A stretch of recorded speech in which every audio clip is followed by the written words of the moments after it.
पहले ही मुझको ये बता चुका हूं कि अब वो अपनी बकिया जिंदगी उसी शख्स के साथ गुजारेगी जिसके साथ उसने कल शाम गुजारी है।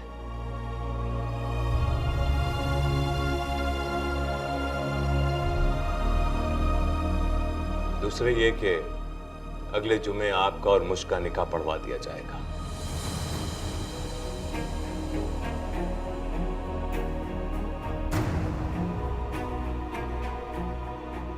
जिसके बाद मैं अपनी बेटी को आपके हमरा रवाना कर दूंगा।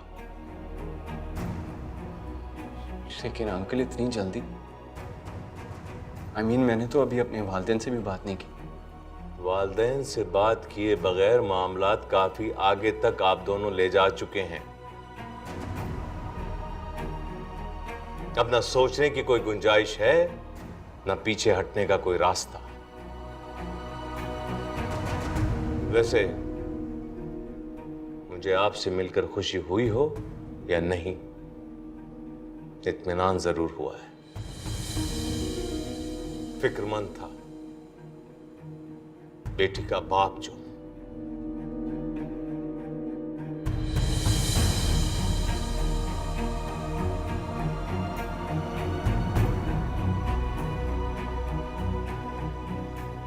उम्मीद है मुश्क खुश रहेगी तुम्हारे साथ।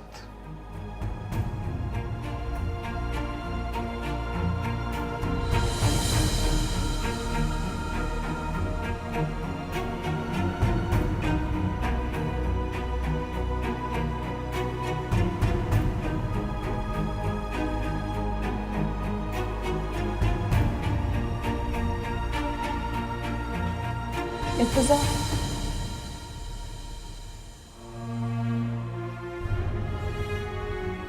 I'm so sorry। अब्बू जी ऐसे ही हैं बस। काफी मायूसी हुई तुम्हारे अब्बू जी से मिलकर, और मैं ये भी जानता हूँ कि उन्हें मुझसे मिलकर मायूसी नहीं हुई। लेकिन फिर भी उनका रिस्पॉन्स कितना डिसअपॉइंटिंग था।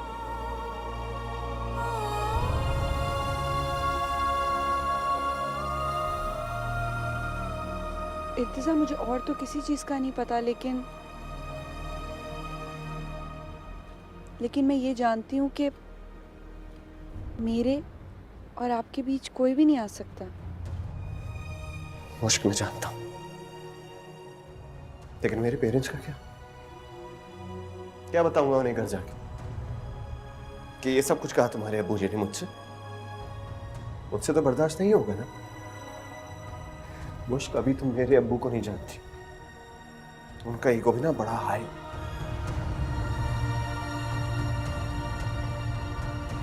तुम्हारे घर का माहौल बहुत घुटा हुआ है मुश्क। दुआ करता हूँ मुश्क कि तुम्हें जल्द से जल्द इस घर से लेकर अपने घर में ले जाओ। अपना ख्याल रखना।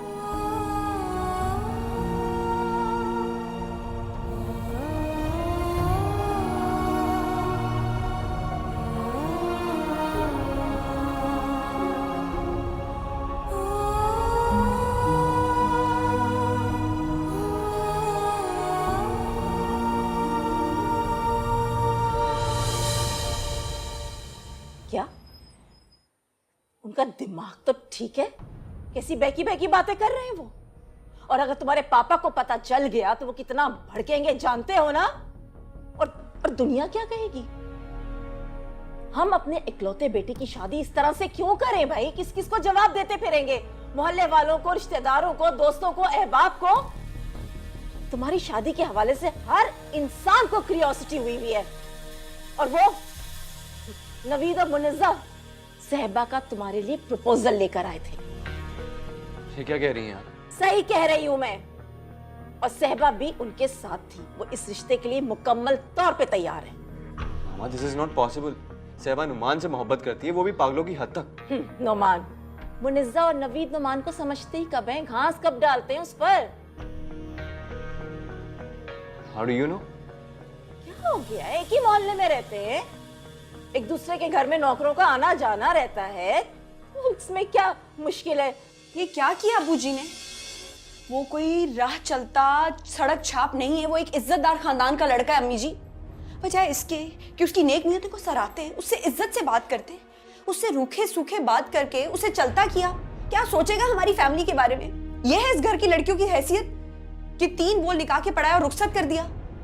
कौन से अच्छे खानदान के लोग ऐसा करते? बताया मुझे, आप मुझे बताएं ना। क्या कहूँ मैं तुम्हें? मेरी अपनी हैसियत इस घर में उस पुरानी घड़ी की तरह जो दीवार पर लगी रहती है, जिसका काम है कि चुपचाप सर झुकाए दी हुई चाबी के तहत चलते चले जाना, एक ज़ाब्ते के मुताबिक अपना काम करते चले जाना। और जब खामोशी बर्दाश्त से बाहर हो जाए तो अपनी ही आवाज सुन लेना, अपने आप को दिलासा दे लेना कि शायद खामोशी को तोड़ती हुई ये सुइयों की टिकटिकी जिंदगी है। Anyway mama, this is not important. जो इम्पोर्टेंट बात यह है कि हमें मुझ कर उसके वालिद से बात करनी।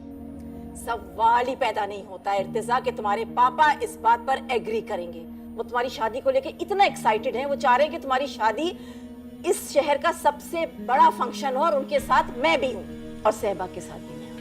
मामा please. Irtiza please, please stop it. Try to understand. कहाँ हम कहाँ वो, समझते नहीं हो किसी बात को। मुश्किलें पे मुश्किलें पैदा करते चले जा रहे हो हमारे लिए। हद होती है। ज़ाब्ते असूल सब अपनी जगह अम्मी। अब्बू जी की अदालत में फैसला सुनाया जाता है और सजा दे दी जाती है। ये कहाँ के असूल है, कहाँ के कानून है? मेरी जान, देखो हमारे माशरे में औरत होना आसान नहीं है, क्योंकि कवानीन हमेशा से मर्द ही बनाते आए हैं और औरतें चुपचाप उनको मानती आई। तुम अपनी अम्मी की और कोई बात सीखो या ना सीखो, मगर 2 बातें सीख लेना, सब्र और सब्र। बहुत काम आएगा जिंदगी में। नहीं अम्मी जी, मुझे आपकी जैसी जिंदगी नहीं गुजारनी। इससे बेहतर है कि मैं जिंदगी कब्र में लेट के गुजार दूं। क्या फजूल बातें कर रही हो?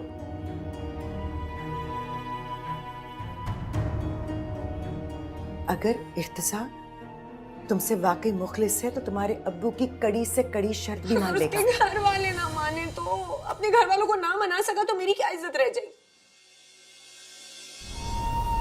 मेरी क्या इज्जत रह जाएगी?